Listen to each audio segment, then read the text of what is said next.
Pork belly is a very cheap cut of meat, and mine was even an offer. I decided to go for Gordon Ramsay's pork belly recipe published on YouTube, but I made some minor modifications to it. First thing I needed to do was to put my roasting tray on the heat. I had no roasting tray at home, so I bought this cheap thing in the morning. I didn't know how it would react with the direct heat of the stove. Is it going to bend or is it going to break? I was well aware that I could have been setting myself up for a failure. While the tray is heating up, I cut a whole fennel bulb, I have no idea how you call it. I cut the fennel. Some of the insides were rotting, so I discarded the diseased parts. When that's done, I also needed to crush and peel some garlic. I think that the garlic is much more fragrant when you crush it, so I definitely recommend that. Oh, and I always remove the bottoms of the garlic. It looks like wood, and I don't want to taste it. The roasting tray is nice and hot, so I put some olive oil in it and add the fennel and garlic. Just listen to the sizzle. I also added fennel seeds and some ground cardamom. Gordon added whole cardamom pods that he crushed, but I wasn't able to find that. He also uses Star Anise, which I decided to not use. And as is a tradition by now, I forgot to put bay leaves in as well. While my vegetables are roasting, I need to prepare the pork belly. When you choose yours, there are two main factors you should consider. First, the pork belly will always have a nice layer of fat that's full of flavor. So you should look for a piece that has as much meat as possible, so you have a nice combination of textures. And second, always take pork belly with the skin on. Although some places can sell you the cut without the skin, I've never seen that. But it's still something you should be aware of. This pork belly also has the bones in. They help to develop the taste, but I wouldn't be angry if I had a piece without the bones. They are completely optional. I had to wipe the skin first to remove moisture from it. This should make it easier for it to crisp. Then, I tried to mark the pork belly with a sharp knife. These markings are supposed to be very shallow, 1 to 2 millimeters. My knife wasn't sharp enough, so I ended up cutting through the skin in multiple spots. These cuts should be diagonal, so you can turn the pork belly 180 degrees and create these little angled rectangles. But remember that it's completely up to you how you do your pork belly. Next, I seasoned the pork belly. Gordon told me to rub handsful of salt and some pepper deep into the ridges I just cut in the skin. It looks like I used too much pepper, but it didn't taste like it. And then finally, with my vegetables fragrant, it's time for the pork belly to join the party.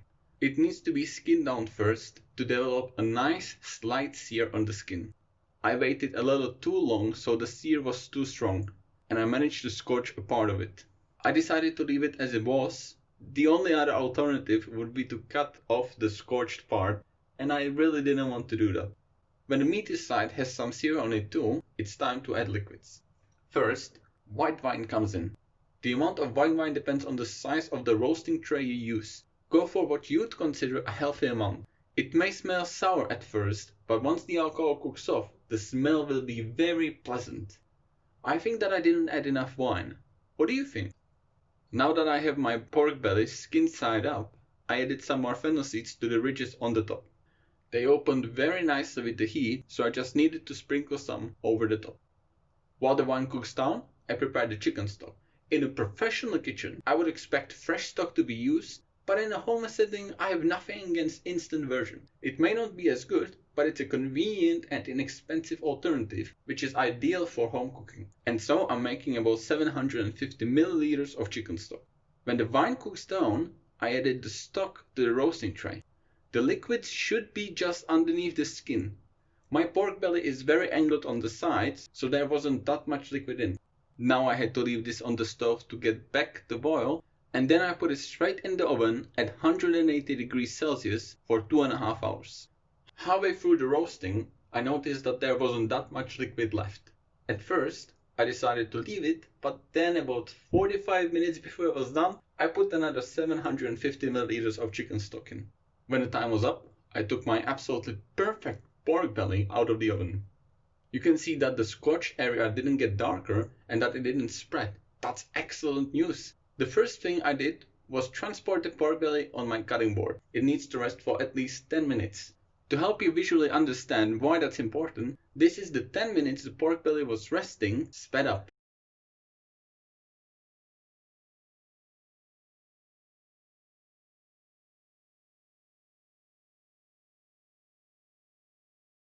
It almost deflates. All the juices get absorbed by the meat. The internal temperature also decreases. While my pork belly was resting, I needed to figure out what to do with the sauce. Gordon said it would be greasy. I tried to skim some off of the tray, but thought it wasn't necessary. When I put the sauce in a bowl, I saw the large amount of oil that accumulated. Having the sauce in the bowl made it much easier too. Before I cut into it, listen to how crispy the skin became.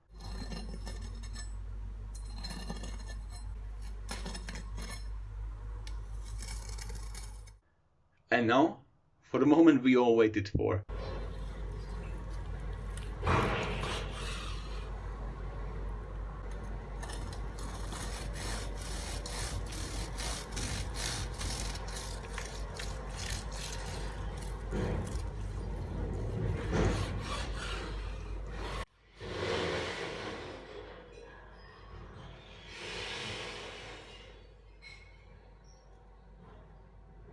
Absolutely astounding.